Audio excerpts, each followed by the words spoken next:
ఒక ఊరు ఉంది. అక్కడ ప్రజలు చాలా రోజుల పాటు నిద్రపోతూనే ఉంటారు. ఒక నది ఉంది. అందులో ఎవరైనా పొరపాటున పడితే బ్రతికుండగానే ఒడికిపోతారు. మరియు ఒక జలపాతం ఉంది. అక్కడ నీరు కాకుండా రక్తం ప్రవహిస్తుంది. ఇవన్నీ నమ్మడానికి చాలా కష్టంగా ఉండే ప్రదేశాలు. కానీ వాస్తవానికి ఈ ప్రదేశాలన్నీ ఈ ప్రపంచంలో ఉన్నాయి. అయితే ఇవి కాకుండా మన ప్రపంచంలో ఇంకా ఎన్నో మిస్టీరియస్ ప్రదేశాలు ఉన్నాయి.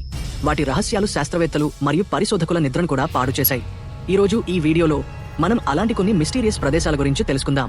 కాబట్టి ఈ వీడియోని చివరి వరకు తప్పకుండా చూడండి. Number 7, mount Roraima. ఈ దృశ్యాన్ని చూస్తుంటే నీటి మధ్యలో కాకుండా మేఘాల మధ్యలో ఒక ద్వీపం ఉన్నట్లు అనిపిస్తుంది. కానీ వాస్తవానికి ఇది వెనిజులాలో ఉన్న ఒక పర్వతం. దీనిని మౌంట్ రోరైమా అని పిలుస్తారు. ఈ పర్వతం ప్రపంచంలోని అత్యంత ప్రత్యేకమైన మరియు ఆకర్షణీయమైన సహజ అద్భుతాలలో ఒకటి. దీని ఎత్తు 2810 మీటర్లు. ఇతర పర్వతాలతో పోలిస్తే మౌంట్ రోరైమా పైభాగం పూర్తిగా చదునుగా ఉంటుంది మరియు ఇక్కడి నుండి ఒక జలపాతం కూడా ప్రవహిస్తుంది. ఇది ప్రపంచంలోని ఎత్తైన జలపాతాలలో ఒకటి. నేషనల్ జియోగ్రాఫిక్ యొక్క ఒక అధ్యయనం ప్రకారం ఈ పర్వతం సుమారు 2 బిలియన్ల సంవత్సరాల కంటే పాతది. లక్షల సంవత్సరాలుగా ఈ పర్వతం మిగతా ప్రపంచంతో సంబంధం లేకుండా ఉంది. కానీ 1884లో సర్ ఎవ్రార్డ్ ఈ పర్వతాన్ని అధిరోహించిన మొదటి వ్యక్తిగా నిలిచారు. మరియు అప్పుడే ఈ పర్వతం పైనుండి పూర్తిగా చదునుగా ఉందని మిగతా ప్రపంచానికి తెలిసింది. ఈ పర్వతంపై పరిశోధన చేసినప్పుడు పరిశోధకులు పూర్తిగా ఆశ్చర్యపోయారు. ఈ పర్వతంపై అనేక విభిన్న రకాల జంతువులు కూడా కనిపిస్తాయి. పరిశోధకులకు ఈ పర్వతంపై జంతువులు మరియు మొక్కలకు సంబంధించిన కొన్ని జాతులు కూడా లభించాయి. వాటిని ఇంతకు ముందు ఎప్పుడూ చూడలేదు.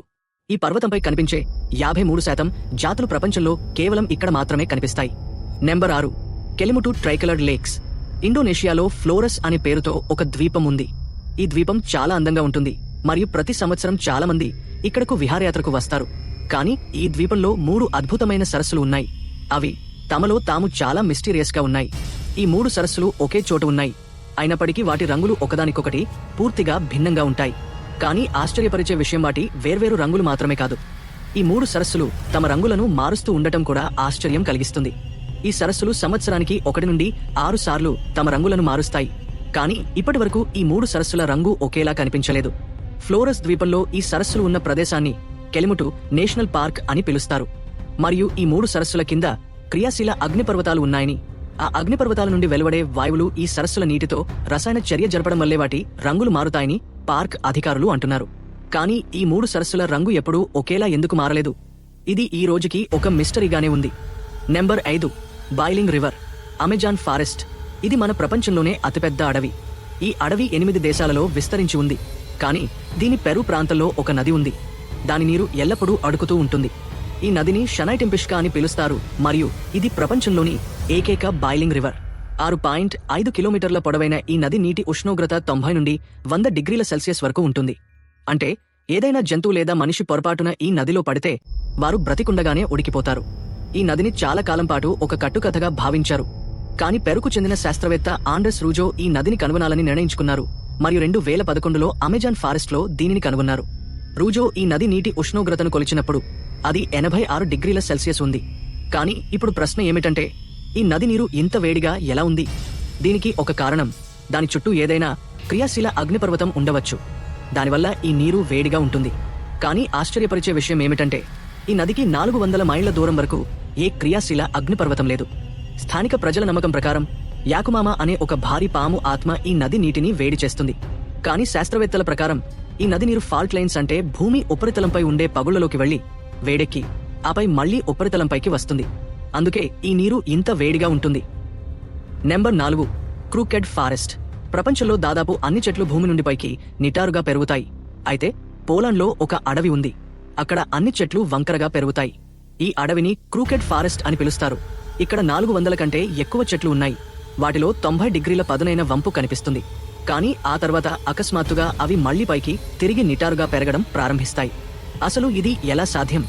ఈ వింత మరియు ప్రత్యేకమైన చెట్ల గురించి అనేక సిద్ధాంతాలు ఉన్నాయి. వాటిలో ఒక సిద్ధాంతం ప్రకారం ఈ చెట్లు చిన్నగా ఉన్నప్పుడు అవి భారీ హిమపాతంలో కూరుకుపోయాయి.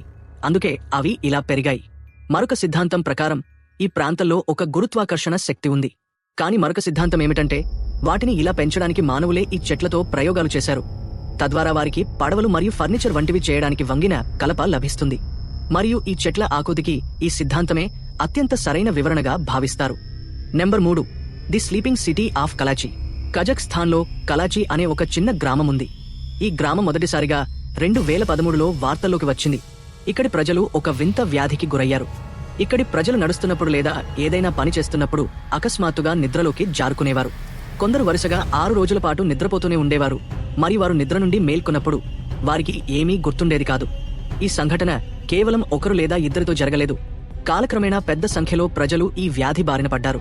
దీనిపై పరిశోధన చేసినప్పుడు మొదట ఇక్కడి ఆహారం లేదా నీటిలో ఏదో ఉందని, దానివల్ల ప్రజలు ఈ వ్యాధి బారిన పడుతున్నారని భావించారు. కాని పరీక్షల్లో అన్నీ సాధారణంగానే ఉన్నాయి. చివరకు 2 సంవత్సరాల తర్వాత, అంటే 2015లో ఈ చిక్కుముడిని విప్పారు. ఈ గ్రామంలో మూసివేసిన యురేనియం గని ఉందని, అందులో చాలా రేడాన్ గ్యాస్ ఉందని, దానివల్ల అక్కడి గాలిలో కార్బన్ మోనాక్సైడ్ పరిమాణం పెరిగి ఆక్సిజన్ స్థాయి తగ్గిందని తేలింది. ఈ కారణంగానే ప్రజలు ఈ వ్యాధి బారిన పడ్డారు. Number 2, blood water fall. మీరందరూ చాలా జలపాతాలు చూసి ఉంటారు. కానీ అంటార్కిటికాలో ఒక జలపాతం ఉంది. దాన్ని చూస్తే నీరు కాదు, రక్తం ప్రవహిస్తున్నట్లు అనిపిస్తుంది. టేలర్ గ్లేసియర్ నుండి ప్రవహించే ఈ జలపాతాన్ని బ్లడ్ ఫాల్స్ అని పిలుస్తారు. దీనిని మొదటిసారిగా 1911లో ఆస్ట్రేలియాకు చెందిన భూవిజ్ఞాన శాస్త్రవేత్త గ్రిఫిత్ టేలర్ కనుగొన్నారు. చాలా సంవత్సరాలుగా ఇక్కడి నుండి నిజంగానే రక్తం ప్రవహిస్తుందని నమ్మేవారు. కాని దానిపై పరిశోధన చేసినప్పుడు బయటపడిన విషయం మరింత ఆశ్చర్యకరంగా ఉంది. బయట ఉష్ణోగ్రత -17 డిగ్రీల సెల్సియస్ ఉన్నప్పటికీ ఈ నీరు ఎలా గడ్డకట్టడం లేదని శాస్త్రవేత్తలు మొదట ఆశ్చర్యపోయారు. దీని వెనుక కారణం ఈ గ్లేసియర్ కింద ఒక సరస్సు ఉందని, దాని నీటిలో సముద్రపు నీటి కంటే 3 రెట్లు ఎక్కువ ఉప్పు ఉందని తేలింది. ఉప్పు నీటి గడ్డకట్టే స్థానం సాధారణ నీటి కంటే తక్కువగా ఉంటుంది కాబట్టి ఇది గడ్డకట్టదు. మరియు ఈ నీరు ఎరుపు రంగులో ఉండటానికి కారణం దాని నీటిలో పర్వతాల నుండి వచ్చే ఇనుము ఉందని శాస్త్రవేత్తలు కనుగొన్నారు. ఒకానొక ప్రదేశం నుండి ఈ నీరు గ్లేసియర్ నుండి బయటకు వచ్చినప్పుడు దానిలోని ఇనుము గాలిలోని ఆక్సిజన్తో కలిసి ఐరన్ ఆక్సైడ్గా మారుతుంది. అందుకే ఈ నీటి రంగు ఎర్రగా కనిపిస్తుంది. ఇది ఇనుము తుప్పు పట్టి ఎర్రగా మారినట్లే ఉంటుంది. నెంబర్ 1, దర్వాజా గ్యాస్ క్రేటర్. తుర్క్మెనిస్తాన్లోని వేడి కారకోరం ఎడారిలో ఒక గొయ్యి ఉంది. అక్కడ గత 50 సంవత్సరాలుగా నిరంతరం మంటలు మండుతూనే ఉన్నాయి. 100 అడుగుల లోతైన ఈ గొయ్యిని దర్వాజా గ్యాస్ క్రేటర్ లేదా డోర్ టు హెల్ అంటే నరకద్వారం అని పిలుస్తారు. వర్షం వచ్చినా లేదా తుఫాను వచ్చినా ఈ మంట 24 గంటలు ఎప్పుడూ ఇలాగే మండుతూ ఉంటుంది. కానీ ఇప్పుడు ప్రశ్న ఏమిటంటే, ఈ మంట ఇక్కడ ఎలా అంటుకుంది? వాస్తవానికి 1971లో సోవియట్ భూవిజ్ఞాన శాస్త్రవేత్తల బృందం కారకోరం ఎడారిలో ముడి చమురు కోసం అన్వేషిస్తోంది. అప్పుడు ఒక చోట తవ్వకాల సమయంలో అక్కడి నేల కుప్పకూలిపోయి ఒక పెద్ద గొయ్యి ఏర్పడింది. అకస్మాత్తుగా ఆ గొయ్యి నుండి చాలా పెద్ద మొత్తంలో మీథేన్ వాయువు బయటకు రావడం ప్రారంభించింది. మీథేన్ వాయువు ప్రమాదకరమైనది మరియు అది వాతావరణంలో కలిసే ప్రమాదం ఉన్నందున దానిని ఆపడానికి ఆ భూవిజ్ఞాన శాస్త్రవేత్తలు ఆ గొయ్యికి నిప్పు పెట్టారు. కొన్ని వారాల్లో ఈ వాయువు అయిపోతుందని, మంట దానంతటా అదే ఆరిపోతుందని వారు భావించారు. కానీ కొన్ని వారాలు అనుకున్న మంట ఈ రోజుకి మండుతూనే ఉంది. మరియు ప్రతి సంవత్సరం ఈ ప్రదేశాన్ని చూడటానికి 10,000 కంటే ఎక్కువ మంది ఇక్కడికి వస్తారు. కాబట్టి ఇవి ప్రపంచంలోని అత్యంత మిస్టీరియస్ ప్రదేశాలలో కొన్ని. ఈ వీడియో మీకు నచ్చినట్లయితే దయచేసి ఈ వీడియోని లైక్ చేసి ఛానల్కు సబ్స్క్రైబ్ చేసుకోండి. మనం తర్వాతి వీడియోలో కలుద్దాం. అప్పటి వరకు జై హింద్.